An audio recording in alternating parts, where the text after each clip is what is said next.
That's a lot of press. Congratulations, you bring them out. President Trump said Tuesday that the U.S. would take over the Gaza Strip and own it, continuing to promote the idea that the Palestinian people should live elsewhere. Mr. Trump, whose comments came at a joint news conference with Israeli Prime Minister Benjamin Netanyahu, said the Palestinians in Gaza should not go through a process of rebuilding and that they had lived a miserable existence there. Earlier in the afternoon, during a meeting with Netanyahu in the Oval Office, Mr. Trump said the Palestinians should resettle permanently in nice homes somewhere else. I also strongly believe that the Gaza Strip, which has been a symbol of death and destruction for so many decades and so bad for the people anywhere near it, and especially those who live there, and frankly, who's been really very unlucky. It's been very unlucky. It's been an unlucky place for a long time. Being in its presence just has not been good, and it should not go through a process of rebuilding and occupation by the same people that have really stood there and fought for it and lived there and died there and lived a miserable existence there. Instead, we should go to other countries of interest with humanitarian hearts, and there are many of them that want to do this, and build various domains that will ultimately be occupied by the 1.8 million Palestinians living in Gaza, ending the death and destruction and, frankly, bad luck. This can be paid for by neighboring countries of great wealth. It could be 1, 2, 3, 4, 5, 7, 8, 12. It could be numerous sites, or it could be one large site.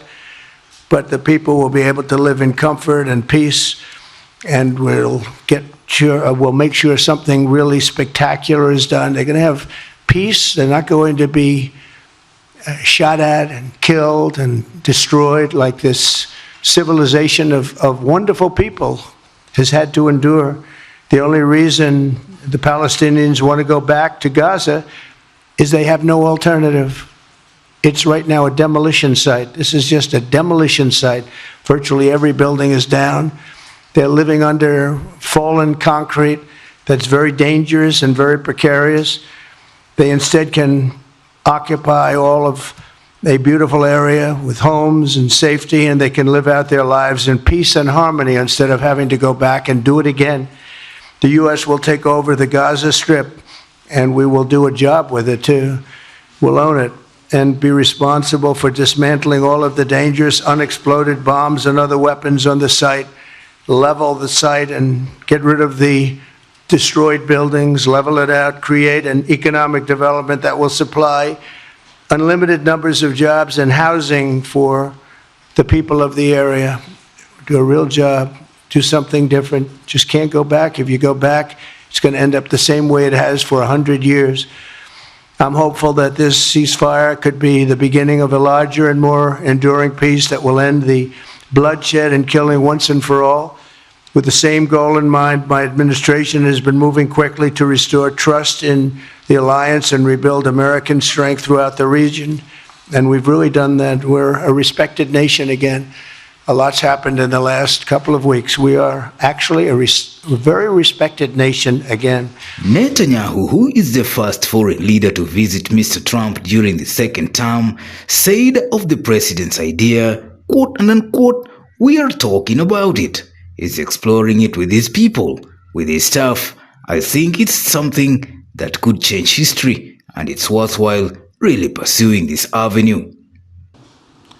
In Gaza, Israel has three goals: destroy Hamas's military and governing capabilities, secure the release of all of our hostages, and ensure that Gaza never again poses a threat to Israel. I believe, Mr. President, that your willingness to puncture conventional thinking that has failed time and time and time again, your willingness to think outside the box with fresh ideas will help us achieve all these goals. And I've seen you do this many times. You cut to the chase. You see things others refuse to see. You say things others refuse to say. And after the jaws drop, people scratch their heads and they say, you know, He's right. And this is the kind of thinking that enabled us to bring the Abraham Accords. This is the kind of thinking that will reshape the Middle East and bring peace. We also see eye to eye on Iran. That's the same Iran that tried to kill us both. They tried to kill you, Mr. President. They tried through their proxies to kill me. We're both committed to rolling back Iran's aggression in the region and ensuring that Iran never develops a nuclear weapon. Mr. President, ladies and gentlemen, Israel will end the war by winning the war. Israel's victory will be America's victory. We will not only win the war, working together, we will win the peace. Newsroom, Maisha TV, Bushabi Jr.